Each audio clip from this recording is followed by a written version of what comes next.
Dear Mr. President, written by Sophie Siers, illustrated by Villeneuve.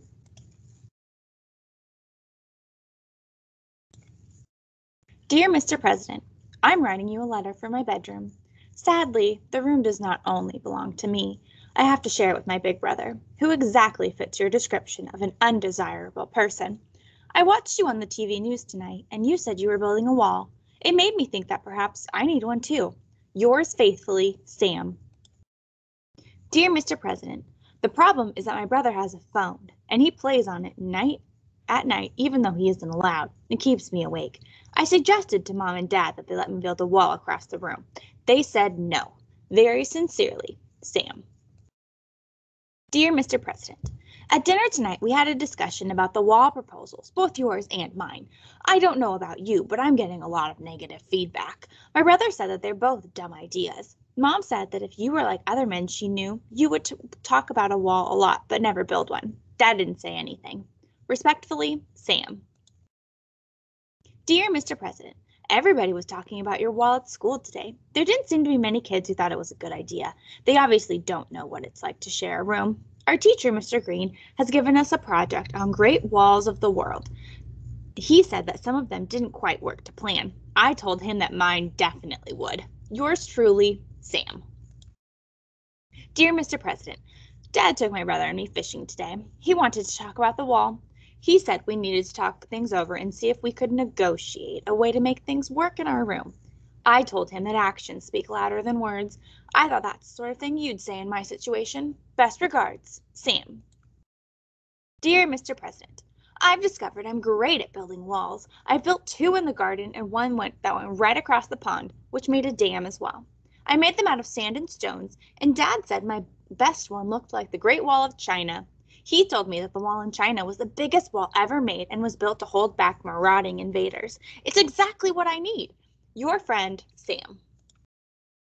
Dear Mr. President, my brother is behaving like a marauding invader. This morning he took my Star Wars destroyer. This means war. He told my mom that this could have been averted if she had let me build the wall, but she just laughed. I bet no one is laughing at your wall idea. Good night, from Sam. Dear Mr. President, I borrowed some books from the library to help me with my wall project. The Great Wall of China is humongous. Mom's favorite is a really old one in Zimbabwe. Hadrian's Wall, which went right across England, was 84 miles long. My room is only 13 feet wide. I don't understand why building my wall is such a big deal. Yours frustratedly, Sam. Dear Mr. President, at school today my best friend Robert Burns told me you could see the Great Wall of China from space, but Bella said that wasn't true. I think I'll be an astronaut when I grow up. Then I can see for myself. Do you want to be a wall builder when you were a kid? All the best, Sam. Dear Mr. President, I stayed with my grandma this weekend. It's great staying there because I get my own room, and Gran lets me do pretty much whatever I want. The downside was that there were some strange noises in the night. I lay awake counting the walls between my room and Gran's. There are 6. I counted them a lot of times. Bye for now, Sam. Dear Mr. President, there has obviously been some dialogue while I was away. My brother is using words like harmony and spirit of sharing and suggesting that a wall is not needed. I, however, remain unconvinced. Later, Sam. Dear Mr. President, I'm still the only one in the house who thinks that the wall is a good idea. I'm committed to getting it done even if my big brother did ask to borrow my pocket knife. He's never asked before. And last night, he even went under the covers to use his phone. Best, Sam. Dear Mr. President, I'm having second thoughts about the wall. Yesterday, my brother put my clean laundry on my bed. He usually dumps it on the floor. I said thank you and returned the cap I borrowed from him a few weeks ago. Things are much better. At dinner, Dad said he was proud of us and told a very long story about a wall in Berlin that got knocked down.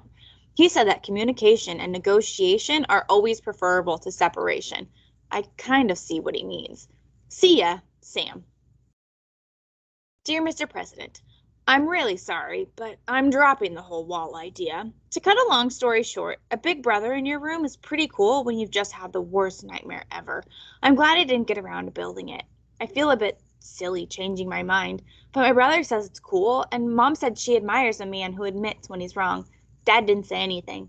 Anyway, good luck with your wall. Perhaps a small one would do? Best wishes, Sam.